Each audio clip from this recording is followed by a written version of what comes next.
Hello students, good morning. चलिए आज हम अपनी वीडियो में लेके आए हैं कुछ क्वेश्चंस जो एमसीक्यू हैं चैप्टर 1 के। The function F R to R defined by F X equal 4x+7 X belongs to R is. तो आपको इसमें क्या बताना है, one one many one onto into. तो हमेशा ध्यान रखिए कि कभी भी लीनियर फंक्शन हो, linear function means A X plus B form हो, और अगर उसका domain and codomain R to R हो, तो ये हमेशा क्या होगा, वन वन होगा एंड ऑन टू होगा। One one and onto linear function R to R domain में डिफाइन हो तो ये always one one and onto होगा। नेक्स्ट क्वेश्चन, तो इसका ऑप्शन क्या हो जाएगा, one one and on onto, first part. Next question, the smallest integer function F X in its domain is.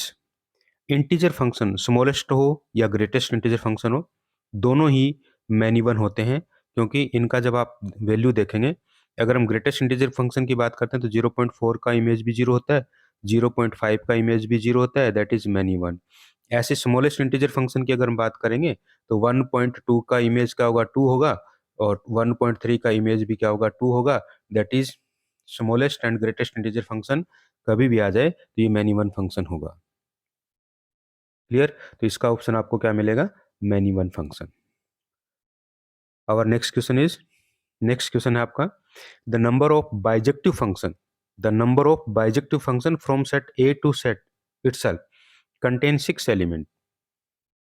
जब भी आप बाइजेक्टिव फंक्शन की आप बात करेंगे, set A to set B, तो दोनों में एलिमेंट सेम होंगे। अगर आप इसके पास यहाँ पे एम है तो यहाँ पे भी एम होंगे, तो उसमें बाइजेक्टिव फंक्शन की अगर हम बात करेंगे, बाइजेक्टिव फंक्शन, तो बाइजेक्टिव फंक्शन जो होगा वो एम फैक्टोरियल होगा। तो इस क्वेश्चन में आपके पास 6 एलिमेंट है, दैट इज 6 फैक्टोरियल।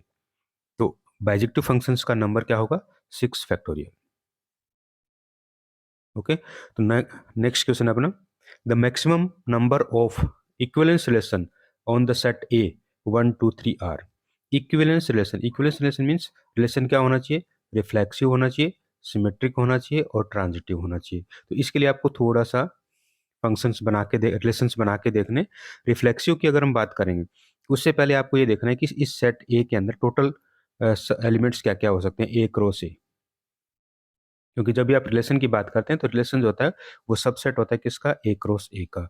तो ए क्रॉस ए में टोटल एलिमेंट होंगे 9, क्योंकि यहाँ पे 3 एलिमेंट्स है सेट ए में, तो ए क्रॉस ए में कितने हो जाएंगे, 9। और 9 कौन से होंगे, 1 1 1 2 1 3 2 1 2 2 2 3, देन 3 1 3 2 और 3 3। तो अब आपको इसमें चेक करना है कि इक्विवेलेंस रिलेशन कौन से होते हैं। तो सबसे पहले आपको क्या देखना है कि रिफ्लेक्सिव कौन कौन से होंगे। रिफ्लेक्सिव के लिए आपको एक एलिमेंट, एक सेट आपको देखना है जिसमें 1 1 आना चाहिए, 2 2 आना चाहिए और 3 3 आना चाहिए। तो पहला रिलेशन अगर आप बनाएंगे तो वो बनेगा आपका 1 1 2 2 3 3। तो ये रिफ्लेक्सिव भी है, सिमेट्रिक भी है और ट्रांजिटिव भी है। तो एक रिलेशन तो आपके पास ये बन गया 1 1 2 2 3 3। नेक्स्ट रिलेशन की अगर हम बात करेंगे, रिफ्लेक्सिव के साथ साथ आपको सिमेट्रिक भी चाहिए, तो सेकंड रिलेशन मैं बना रहा हूँ, रिफ्लेक्सिव तो होगा ही होगा, 1 1 2 2 3 3। नेक्स्ट मान लीजिए हमने डाल दिया 1 2, तो 1 2 अगर आ गया तो इसको सिमेट्रिक बनाने के लिए आपको 2 1 बनाना पड़ेगा, और सिमेट्रिक बनने के साथ साथ ये ट्रांजिटिव भी बन गया, तो ये सेकंड रिलेशन हो जाएगा। इसी टाइप से आप थर्ड रिलेशन बना लेंगे, फोर्थ रिलेशन बना लेंगे और फिफ्थ रिलेशन। तो टोटल आपके पास इस टाइप से 5 रिलेशन बनेंगे जो इक्विवेलेंस रिलेशन होंगे। तो आपको ध्यान क्या रखना है, जो भी आप एलिमेंट लगाएं उसको सिमेट्रिक भी बनाना है, उसके साथ साथ ट्रांजिटिव भी बनाना है। जैसे आर थ्री की अगर हम बात करें, आर थ्री में मान लीजिए आपने 1 2 तो रखा ही है, तो 1 2 के साथ 2 1 रखा है। अब सपोज कीजिए आपने 1 3 वो लगा दिए, तो 1 3 को डालने के बाद आपको इसको सिमेट्रिक बनाने के लिए 3 1 डालना पड़ेगा। 3 1 डालते ही अब आपको देखना है कि क्या ये ट्रांजिटिव भी है। अब देखिए, अगर मैंने 3 1 डाला है तो इधर 1 2 भी है, तो 3 का रिलेशन 1 से है और 1 का रिलेशन 2 से है। तो ट्रांजिटिव के लिए आपको क्या देखना है कि क्या 3 का भी 2 से है, तो 3 का 2 से नहीं है इसमें, इस रिलेशन के अंदर, इट मीन्स ये ट्रांजिटिव नहीं हुआ। तो आपको 3 2 भी इसके अंदर लगाना पड़ेगा, और जब 3 2 लगाओगे तो क्या होगा, 2 3 भी लगाना पड़ेगा। तो इस टाइप से इसमें रिलेशंस आपको बना के देखने होंगे। तो जितने रिलेशंस आप बनाओगे उसी के अकॉर्डिंग आपको इसका पता चलेगा कि कितने इसमें टोटल इक्विवेलेंस रिलेशन है। तो इसमें जब आप देखेंगे तो इसके आंसर आपको 5 मिलेगा। नेक्स्ट क्वेश्चन अपना है, let us define a relation R in R as A is related to B if A greater than equal B then R is A greater than equal B। इससे पहले आपको इसमें reflexive जब भी आपको check करना हो, कभी भी A का रिलेशन B से दे रखा हो और रिफ्लेक्सिव चेक करना हो, तो एक B को आप A से रिप्लेस कर दो, जो आपको रिलेशन दे रखा है उसमें भी आप B को A से रिप्लेस कर दो।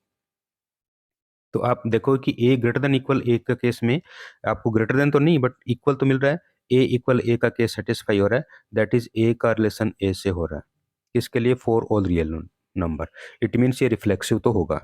तो जब आपके पास ये रिफ्लेक्सिव मिल रहा है तो फर्स्ट केस रिफ्लेक्सिव हो गया। नेक्स्ट हम सिमेट्रिक की बात करते हैं। सिमेट्रिक में आपको देखना है कि ए आर बी गिवन है, ए ग्रेटर देन इक्वल बी। अब बी और ए को इंटरचेंज कर दो और देखना क्या कि if A greater than equal B है तो क्या बी भी ग्रेटर देन इक्वल ए होगा। तो ये इक्वल के केस में तो पॉसिबल है बट ग्रेटर देन के केस में पॉसिबल नहीं है। एक एग्जांपल लेते हैं, जैसे 3 ग्रेटर देन 2 है बट क्या 2 ग्रेटर देन 3 होगा, नहीं होगा, लेस देन होगा। इट मीन्स ये रिलेशन बना हुआ नहीं रह रहा है, तो ये सिमेट्रिक नहीं होगा, नॉट सिमेट्रिक का केस से बन जाएगा। तो इसका मीनिंग यहाँ पे आपको रिफ्लेक्सिव मिल गया, नॉट सिमेट्रिक मिल गया। अब ट्रांजिटिव की अगर हम बात करते हैं तो ट्रांजिटिव के केस में हमें पता है कि ए का रिलेशन बी से, बी का रिलेशन सी से। अब आपको चेक करना है कि क्या ये सेम रिलेशन ए का सी से होगा, तो श्योर दिख रहा है कि ए का रिलेशन भी सी से होगा, सेम यही केस होगा। सपोज दैट 5 ग्रेटर देन 3 और 3 greater than 2, that is 5 is also greater than 2, तो ये ट्रांजिटिव होगा। इट मीन्स ये रिलेशन जो आपका है वो रिफ्लेक्सिव के साथ साथ ट्रांजिटिव होगा बट नॉट सिमेट्रिक होगा। तो इस क्वेश्चन का आंसर आपको मिलेगा B, reflexive transitive but not symmetric.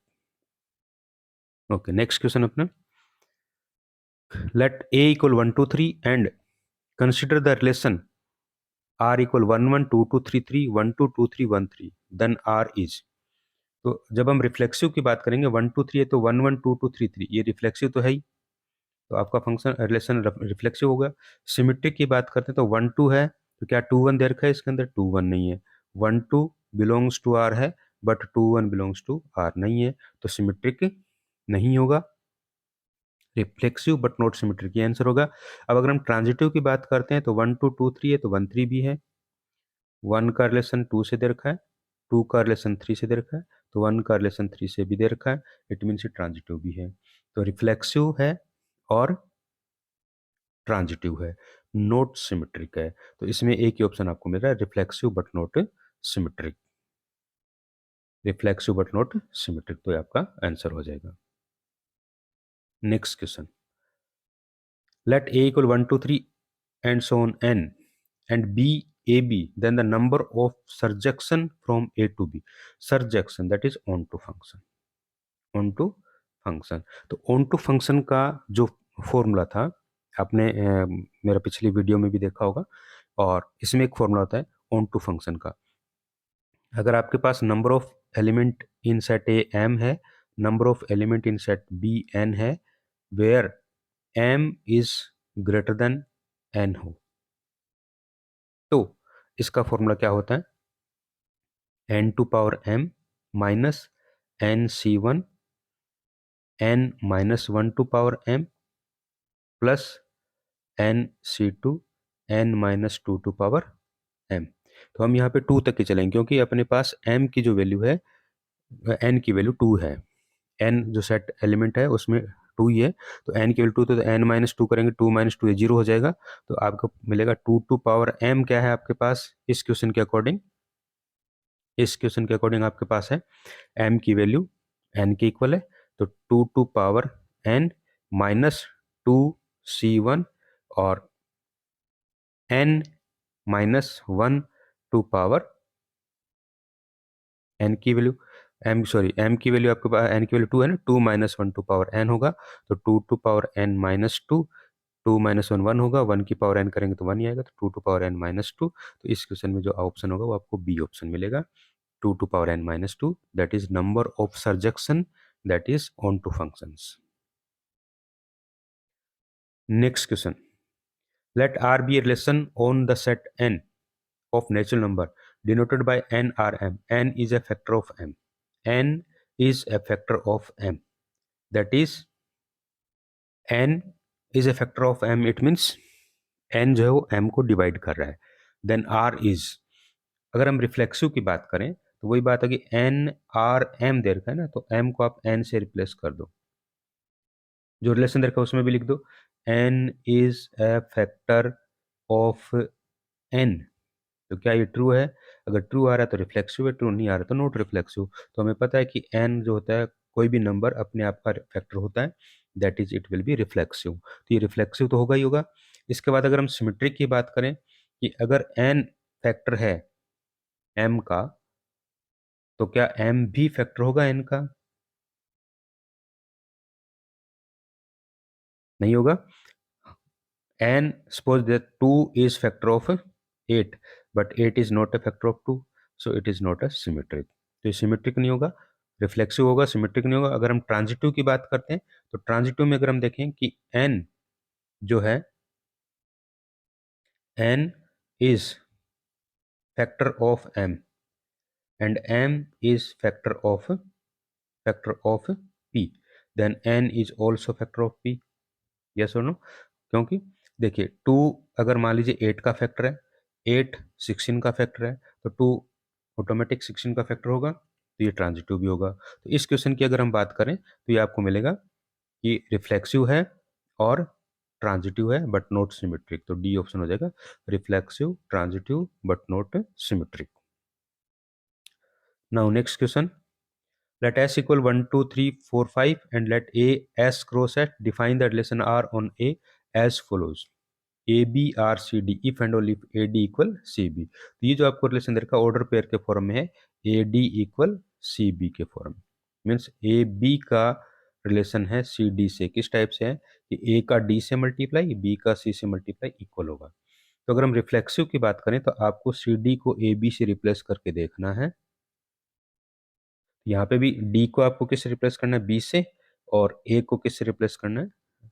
सी को किससे करना है? ए से. ए डी को मैं कर रहा हूँ किससे? बी से. और सी को किससे कर रहा हूँ? ए से. तो a b equal a b, a b equal a b, that is equal आ रहा है, इट मीन्स ये रिफ्लेक्सिव होगा. तो जब आप देखेंगे कि a b equal a b आ रहा है तो ए बी का रिलेशन ए बी से बन रहा है, it means it is reflexive. Now अगर हम सिमेट्रिक की बात करते हैं, ए बी का रिलेशन सी डी से दे रखा है. क्या दे रखा है? A D equal B c. अब मैं इसको इंटरचेंज कर देता हूँ, सी डी का रिलेशन ए बी से देख रहा हूँ, तो अकॉर्डिंग टू रिलेशन क्या होना चाहिए? सी का मल्टीप्लाई बी से और इक्वल डी का मल्टीप्लाई ए से. ये होना चाहिए, ये टारगेट अपना. सी बी इक्वल डी अगर आ रहा है इट मीन्स ये रिलेशन सिमेट्रिक होगा. तो जो आपको गिवन है A D equal B C, इसमें अगर हम देखेंगे B C equal A D लिख सकते हैं हम इसको, और बी सी को क्या लिख सकते हैं? C B. और ए डी को क्या लिख सकते हैं? D A. तो इट मीन्स ये रिजल्ट ट्रू हो रहा है. जब रिजल्ट ट्रू हो रहा है तो ये क्या होगा? सिमेट्रिक भी होगा. तो रिफ्लेक्सिव के साथ साथ ये सिमेट्रिक भी हो रहा है. अब अगर हम ट्रांजिटिव की बात करते हैं तो ए बी का रिलेशन सी डी से, ये आपको दे रखा है. क्या दे रखा है? A D equal B C.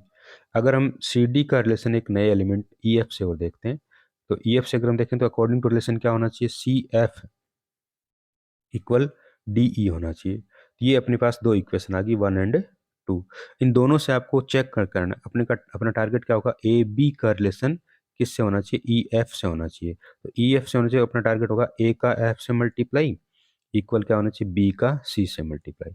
ये टारगेट है. तो अगर आपके पास जो दो इक्वेशन बन रही है उन दोनों को अगर हम सोल्व करें और देखें कि a F equal B c आ रहा है क्या, तो हम इसको टू लेट कर सकते हैं.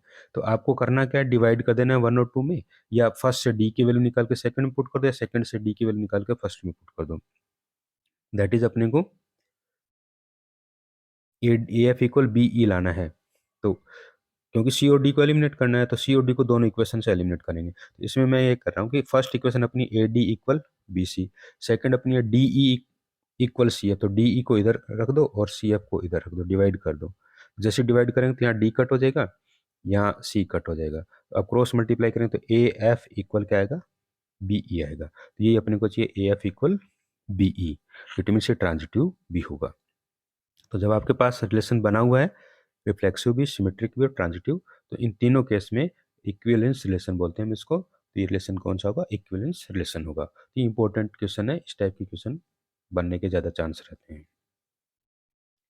Next question, let x equal -1 0 1 y equal 0 2 and a function f x to y defined by y equal x 2x to power 4, y equal 2x to power 4। तो आपको इसको देखना है कि 1 1 है कि नहीं, वन मैनी वन है क्यों। इसमें तो आपको x की वैल्यू -1 0 1 दे रखा है। जैसे आप x की वैल्यू -1 पुट करेंगे तो y की वैल्यू कितनी आएगी? 2 आएगी। x की वैल्यू 0 पुट करेंगे तो y की वैल्यू क्या आएगी? 0 आएगी। और x की वैल्यू जब आप 1 पुट करेंगे तो कितनी आएगी? तो भी 2 आएगी। तो आपको साफ दिख रहा है कि ये मैनी वन होगा, क्योंकि -1 और 1 का इमेज सेम बन रहा है। तो दैट इज मैनी वन, -1 0 और 1, इसका 0 2 दे रखा है। तो -1 और 1 का इमेज 2 आ रहा है, 0 का इमेज 0 आ रहा है। तो ये साफ दिख रहा है कि मैनी वन है। और मैनी वन के साथ क्या है? ऑन टू भी है, क्योंकि सेकंड सेट का जो एलिमेंट है वो each and every element is related to set X है। तो कौन सा हो जाएगा? Many one and onto function हो जाएगा। Many one and onto, C. Okay, next question. Next question is G X square -4x-5, then अगर इस जी एक्स के हम फैक्टर बनाते हैं x² -4x-5, तो ये इस टाइप का बनता है x-4 और x-5 और x+1, x-5 और x+1। और ये रियल नंबर की बात कर रहा है कि रियल नंबर में क्या होगा। तो अब अगर मैं इसमें देखूं कि x की वैल्यू 5 पुट कर रहा हूं तो g5 हमें क्या मिल रहा है? 0 मिल रहा है। और x की वैल्यू अगर हम -1 पुट कर रहे हैं, -1, तो g-1 भी क्या मिलेगा? 0 मिलेगा। इट मीन्स 5 और -1 की इमेज आपको एक ही मिल रही है, 0। तो ये मैनी वन होगा। जब मैनी वन होगा तो 1 1 नहीं होगा। तो अगर हम ऑप्शन की बात करें तो फर्स्ट ऑप्शन कह रहा है जी इज 1 1 ऑन आर, ये कैंसिल हो गया। सेकंड नोट 1 1, ये हो सकता है। थर्ड जी इज बाइजेक्टिव, तो बाइजेक्टिव में भी 1 1 और ऑन टू होना चाहिए, तो ये भी नहीं होगा क्योंकि 1 1 है नहीं, तो सी भी नहीं होगा, ए भी नहीं होगा। तो ओनली बचा अपने पास B option, that is g is not 1 1 on are.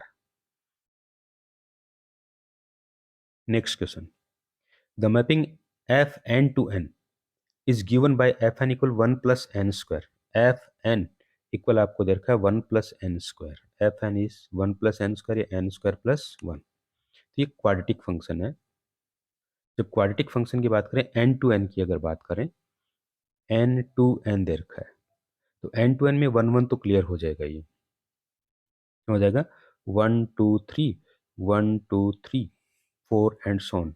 तो जब आप 1 का स्क्वायर प्लस 1 करेंगे, 1 स्क्वायर प्लस 1 दैट इज 2, तो 1 का इमेज 2 आएगा। फिर 2 का देखें, 2 का स्क्वायर प्लस 2 का इमेज क्या आएगा? 5 आएगा। 3 का इमेज भी आएगा, 4 का भी आएगा, इन्फिनिट तक चलता रहेगा। ये 1 1 तो होगा ही होगा, बट 1 1 के साथ ऑन टू नहीं होगा, इन टू होगा। इन टू क्यों होगा? क्योंकि यहाँ पे 1 की प्री इमेज नहीं मिल रही, 3 की 4 की प्री इमेज नहीं मिल रही, तो 1 के साथ क्या होगा? इन टू होगा। 1 1 एंड इन टू, या नोट ऑन टू कह सकते हैं। तो 1 1 but not onto, that is C option हो जाएगा इसका।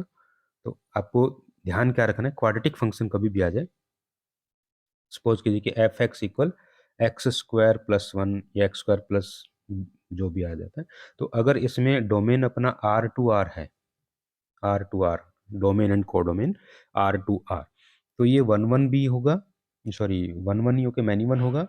और मैनी वन के साथ साथ क्या होगा? ये इन टू भी होगा। और इसमें अपने को एन टू एन दे रखा है, एन टू एन में भी ये सेम केस रहेगा, 1 1 होगा लेकिन ऑन टू नहीं होगा। चलिए नेक्स्ट क्वेश्चन अपना, F N F R to R given by F X equal X cube minus one is X cube minus one है, ध्यान रखना क्यूबिक फंक्शन है। तो क्यूबिक फंक्शन हमेशा 1 1 होता है और ऑन टू होता है, बट कंडीशन क्या होनी चाहिए? Real number to real number होना चाहिए। दैट इज अगर आपका एफ आर टू आर है, then it will be always 1 1 and onto, 1 1 and onto. क्योंकि जब आप इनकी इमेजेस देखेंगे, सिंगल इमेज आएगी, 1 इमेज आएगी, प्लस या माइनस, और रियल नंबर आएगा कोई ना कोई, that is always it will be 1 1 and onto. Next question, next question में आपको ए जो सेट दे रखा है -1 to 1 दे रखा है, -1 to 1 and F A to A, function भी आपका ए टू ए डिफाइन है, तो इस टाइप से x modulus x, F X equal x modulus x. तो इसको हम अगर इंटरवल फॉर्म में चेंज करते हैं तो ये आपका -x² होगा कब, जब x लेस देन 0 हो, और +x² होगा कब, जब x ग्रेटर देन 0 हो। तो ये 0 पे डिपेंड कर रहा है फंक्शन। तो जब आप देखेंगे -1 to 0 की इमेज अगर आप चेक करेंगे तो -1 to 0 ही आएगी, नेगेटिव आएगी, नेगेटिव के केस में नेगेटिव इमेज मिल रही है, पॉजिटिव के केस में पॉजिटिव इमेज मिल रही है, 0 to 1 में 0 to 1 मिलेगी पॉजिटिव। तो और अगर हम देखेंगे इसमें 1 1 भी होगा, 1 1 मैपिंग होगा और ऑन टू मैपिंग भी हो रहा है, तो ये क्या होगा, सरजेक्शन भी होगा और इंजेक्शन भी होगा, दैट इज बाइजेक्शन फंक्शन होगा, 1 1 एंड ऑन टू। हाँ, अगर ओनली मॉडुलस एक्स होता, एक्स इसके साथ नहीं होता, ओनली मॉडुलस एक्स होता तो ये मैनी वन होता और इनटू भी होता, आर टू आर में। तो it's depend on domain and codomain also, but यहाँ पे x इंटू मॉडुलस एक्स है तो फंक्शन का नेचर चेंज होगा, -x² होगा एक और एक x² होगा। इस केस में ये 1 1 भी होगा और ऑन टू भी होगा, दैट इज बाइजेक्टिव फंक्शन और बाइजेक्शन।